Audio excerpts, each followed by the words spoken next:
Est-ce que le gouvernement joue gros sur ces...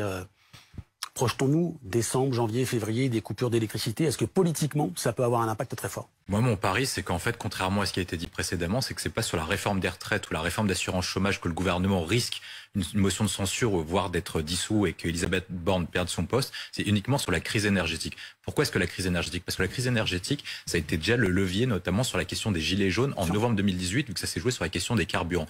Si le gouvernement atteint des disparités territoriales, par exemple, entre les métropoles et les territoires ruraux ou entre la France périphérique et les métropoles, vous avez des personnes qui ont une raison de se mobiliser. Et les personnes se mobilisent pour deux raisons. Le principe d'égalité qui est cher à la France depuis, on le sait depuis Tocqueville. Et le deuxième point, c'est est-ce que en fait le gouvernement est responsable de ça? Et le gouvernement, s'il n'est pas responsable de la guerre en Ukraine, il est en partie responsable notamment de la politique énergétique, dans la mesure où c'était à l'époque Elisabeth Borne qui avait annoncé la fermeture de Fessenheim lorsqu'elle était ministre de l'Environnement. Alors justement, avant de parler du nucléaire, j'ai quand même noté cette phrase d'Agnès Pannier-Runacher qu'on a entendue.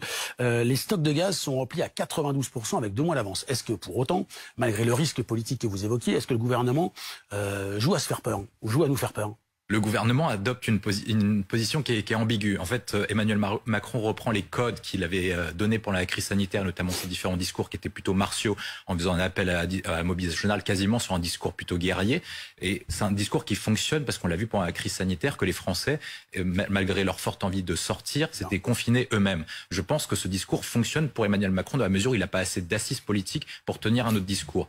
Par contre, le gouvernement, et c'est là où vous avez raison de le souligner, dit par contre qu'il n'y a pas de raison de s'inquiéter parce qu'en fait, on a assez de gaz, il n'y aura vraisemblablement pas de coupure d'électricité si chacun y met du sien. Donc je pense qu'il essaie de jouer sur les deux leviers. De ce que je comprends, c'est qu'en fait, vraisemblablement, on aura assez d'électricité et assez de gaz, seulement le gouvernement anticipe par cas, parce qu'on ne maîtrise pas actuellement quelle sera la température cet hiver, et ben si par cas il y a une surconsommation d'électricité, ils ont besoin de demander un rationnement de 10% et donc une baisse de consommation de 10% des entreprises et des ménages. Et en même temps, s'il n'y a pas de coupure d'électricité et de gaz, alors qu'on nous a dit que c'était vraiment un gros risque, ça sera aussi à mettre au crédit du gouvernement. Tout à fait. Évidemment. La question du nucléaire, c'est évidemment un débat qui ne date pas aujourd'hui. Elisabeth Borne, le gouvernement met la pression. 32 réacteurs à l'arrêt qui doivent reprendre du service d'ici la fin de l'année. Est-ce que là aussi, cette question du nucléaire, parce que le débat sur l'énergie, énergie fossile, nucléaire, énergie renouvelable, il est assez vif en France. Est-ce que cette question du nucléaire, là aussi, peut imprimer le débat ?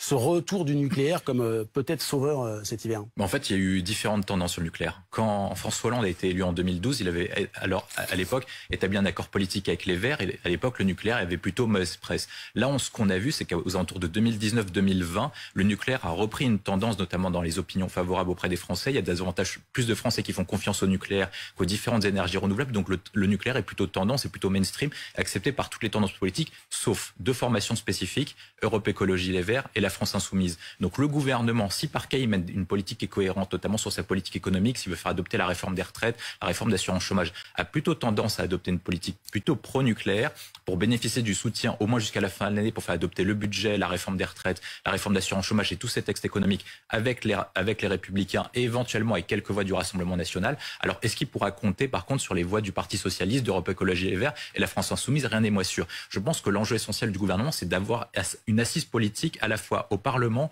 et également dans l'opinion. La difficulté qu'a le gouvernement, c'est qu'en fait, il doit montrer qu'il doit agir, donc prendre la méthode de crise et donc convoquer un nouveau conseil de défense et en même temps montrer qu'ils consultent en même temps les parlements et les autres oppositions alors qu'eux ont plutôt un jeu politique, alors qu'eux sont plutôt dans la gestion de crise.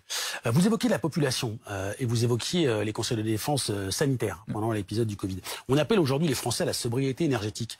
Les Français sont-ils capables de ces nouveaux efforts, de cette résilience? On sait ça a été compliqué pendant les premières vagues du Covid. Est-ce qu'aujourd'hui la population française est capable, à l'envie, à la force de faire ces efforts-là? Il y a un sondage ELAB qui est sorti sur votre chaîne, qui a été publié sur votre chaîne, qui montre en fait qu'une grande partie des Français s'attend à des pénuries, notamment sur le gaz, l'électricité et le pétrole. Donc je pense que les Français, une grande partie d'entre eux s'attendent et sont prêts à faire des efforts. La question, c'est quel type de Français sont prêts à faire des efforts? Si vous adressez principalement à des personnes qui n'ont pas forcément besoin de l'électricité, du gaz, en tout cas pas de façon abondante, comme le dirait le président de la République, notamment dans les métropoles, je pense que cet électorat-là et ces Français-là, Emmanuel Macron pourra les convaincre. La plus grande partie, notamment la plus réfractaire, c'est l'électorat qui n'a pas voté pour lui, qui se situe en France périphérique et dans les territoires ruraux, qui n'ont pas de méthode alternative face au gaz, face au pétrole et face à l'électricité. Si par cas Emmanuel Macron doit couper l'électricité, je pense qu'il doit davantage concentrer les efforts sur les métropoles qui sont mieux loties financièrement plutôt que sur les territoires ruraux et la France périphérique qui ont une plus grande tendance à se mobiliser, notamment contre lui lors des manifestations. Et réponse peut-être cet hiver. Merci beaucoup William T. Je reviens vers vous. Ça peut être au débit du ministre de l'Intérieur. Si ça vous arrive une fois, c'est pas grave dans la mesure où les Français arrivent à pardonner. Le problème, c'est l'accumulation des faits qui arrivent à Gérald Darmanin, parce que je crois qu'une fois, il s'était trompé sur la nationalité d'un agresseur. Il y a eu le fiasco au Stade de France et il commence à accumuler les bourdes. Moi, je pense que Gérald Darmanin, en fait, il est à la croisée des chemins entre Nicolas Sarkozy et Manuel Valls. Ce qui avait coulé la popularité de Manuel Valls, c'était notamment le fait qu'il n'y arrive pas contre des petits actes classiques comme contre Dieudonné, son procès contre Dieudonné, etc. Donc, je pense que c'est ça que risque Gérald Darmanin, c'est de paraître, au-delà de son message de fermeté, de paraître pour une partie des Français grandissante un peu ridicule. Et c'est là où ça se joue, parce que techniquement, effectivement, il a réussi son coup. L'imam n'est plus en France, donc il a réussi son objectif.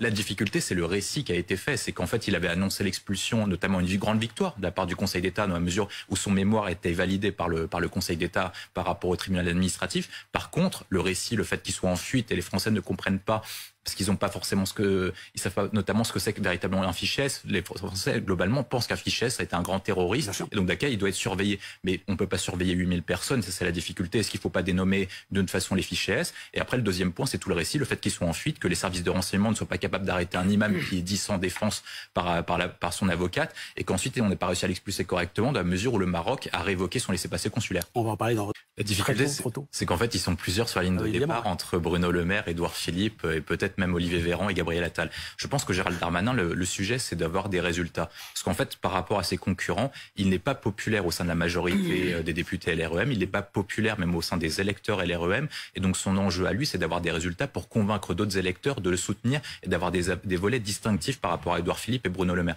Actuellement, il a beaucoup de retard au niveau de la cote de popularité par rapport à Bruno Le Maire et Édouard Philippe. Donc, quel avantage il a pour réussir? Je pense que son enjeu, c'est à la fois d'incarner en fait une sorte de rassemblement entre LREM et LR, et donc du coup d'avoir des résultats sur une des principales préoccupations des Républicains, savoir la sécurité, la protection, et ça va être un sujet à venir, le débat sur l'immigration. Retrouver son